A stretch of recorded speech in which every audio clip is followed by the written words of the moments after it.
Merhaba arkadaşlar, Gül Sultan Mutfağı YouTube kanalıma hoş geldiniz. Bugün sizlerle birlikte içli köfte yapacağım.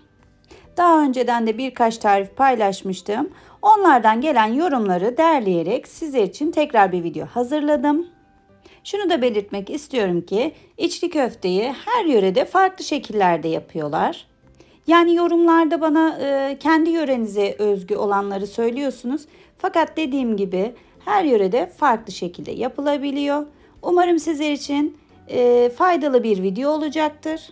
İyi seyirler dileyerek hemen içli köftemin yapım aşamalarına başlıyorum. Öncelikle iç harcımızı hazırlıyoruz. Uygun bir tavanın içerisine 500 gram kıymayı aldım. Kıyma suyunu bırakıp çekene kadar kavuruyorum. Bakın bu şekilde suyunu çekti arkadaşlar. Hemen arkasından soğanlarımı ilave ediyorum. Soğanları da aynı şekilde suyunu bırakıp çekene kadar kavuracağım. Ben içini bu şekilde hazırlıyorum arkadaşlar. Gerçekten denediğiniz zaman sizler de anlayacaksınız. Çok lezzetli oluyor. Soğanlarım gördüğünüz gibi kavruldu.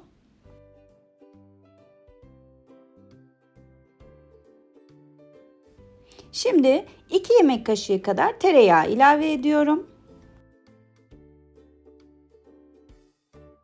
Bu şekilde de 1-2 dakika kavurduktan sonra 1 yemek kaşığı domates salçası ekledim. Bazı yörelerde salça kullanmıyorlar. Ben de biliyorum arkadaşlar ama benim yaptığım iç harcı bu şekilde oluyor.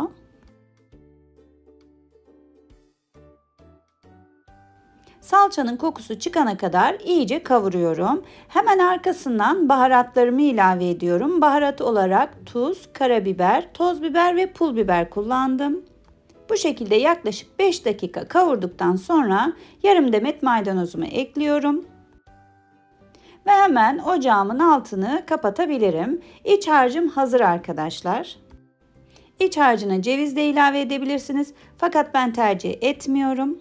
İç harcımı farklı bir kaba alarak yağının donmasını sağlıyorum. Şimdi sıra geldi dış kısmını hazırlamaya arkadaşlar. 2 su bardağı normal kısırda kullandığımız köftelik bulgur döküyorum. Herkesin bildiği zaten kısırda, köftede kullandığımız bulgur. Bu da yarma olarak geçiyor. Bazı yörelerde kitel deniyor, sefer kitel de deniyor. Bu şekilde bulabilirsiniz. Bulamazsanız irmik ilave edebilirsiniz. Bu iki bulgurumu iyice karıştırıyorum. Kaynatmış olduğum sıcak suyu ilave edeceğim arkadaşlar. Bu 2 bardağımın ölçüsü aynı. İkisi de 200 ml. 3 su bardağı bulgur koymuştum. 3 su bardağı da sıcak su döküyorum.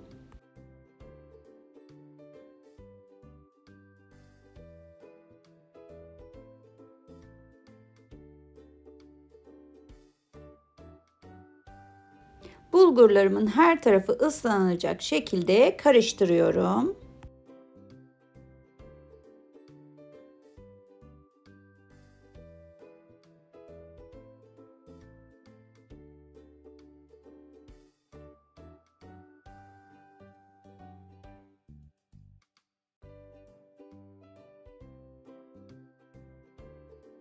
Şimdi bulgurlarımızın şişmesi gerekiyor.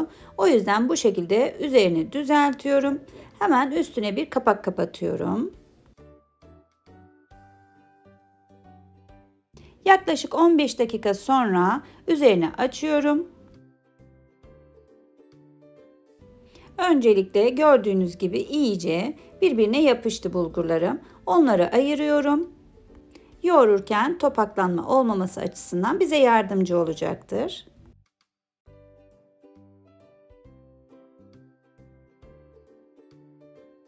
Şimdi bulgurlarımın üzerine tuz, karabiber ve toz biber ilave ediyorum. Dilerseniz salça da kullanabilirsiniz. 1 su bardağı da un koyuyorum arkadaşlar. Bu şekilde su ilavesi yapmadan unu her tarafına yedirecek şekilde karıştırıyorum.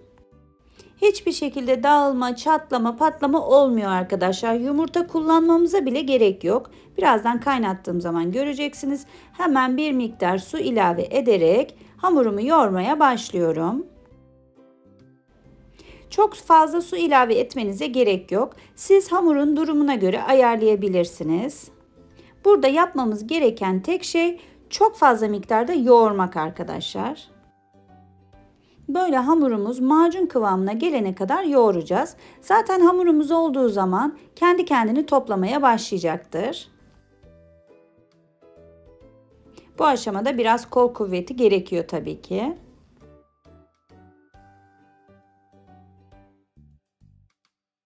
Evet, içli köftemizin hamuru oldu. Bakın kendi kendine toparlanıyor zaten. Hemen şöylece bir toparlıyorum tepsimin ortasına.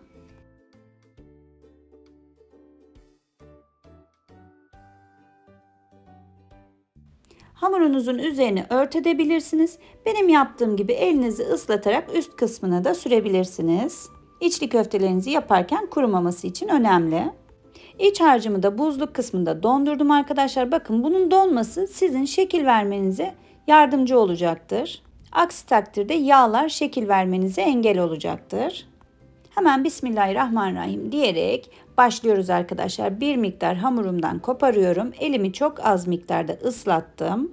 Hamuru elimde toparladıktan sonra videoda görmüş olduğunuz gibi işaret parmağımla çevirerek açıyorum. Hamurumuzu iyice inceltene kadar bu işlemi tekrarlayarak açalım arkadaşlar.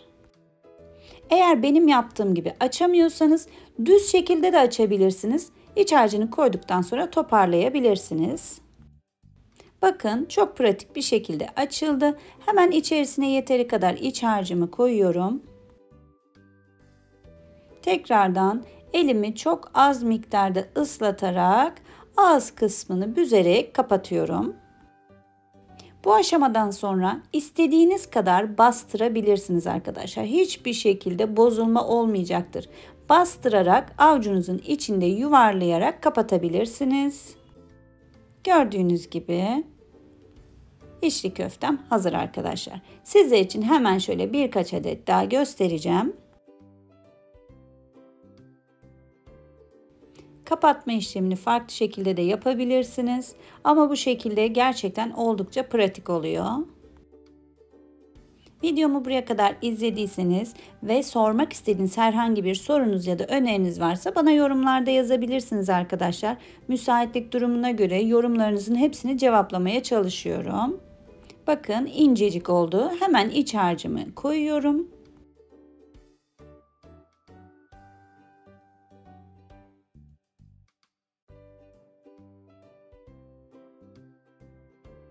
Ağız kısmını büzdürerek kapatıyoruz arkadaşlar.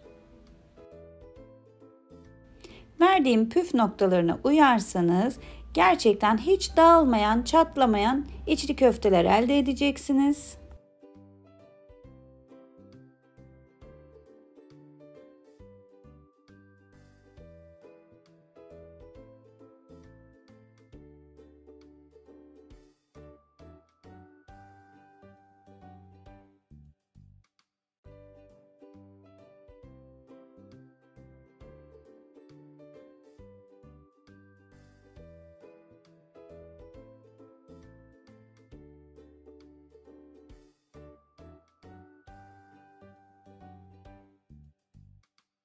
Şöyle içli köftelerimin hepsini hazırladım arkadaşlar.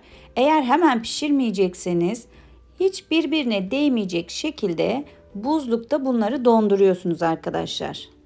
Daha sonra poşetleme işlemi yapabilirsiniz. Pişireceğiniz zaman hemen hiç buzu çözülmeden sıcak suyun içerisine atarak pişiriyorsunuz. Bakın ben bir kısmını donduruyorum. Diğer kısmını da sizler için pişirerek göstereceğim. Tenceremin yarısına kadar suyu doldurdum. Suyumuz kaynadıktan sonra içerisine yeteri miktarda tuz atıyoruz arkadaşlar. Ve daha sonra pişireceğiniz kadar içli köfteyi haşlamaya bırakıyoruz. Köftelerimiz yaklaşık 5 ya da 7 dakikada pişmiş oluyor arkadaşlar. Piştiğini de nereden anlıyoruz? İçine attığımız köfteler bu şekilde suyun yüzeyine çıkmaya başlıyor. Bütün köftelerimiz suyun yüzeyine çıktığı zaman köftelerimiz pişmiş demektir. Bakın gördüğünüz gibi bütün köftelerim suyun yüzeyine çıktı. Şöyle göstereyim. Bakın hiçbir tanesinde ne çatlama ne patlama hiçbir şey yok. Şimdi köftelerimi servis tabağına alabilirim.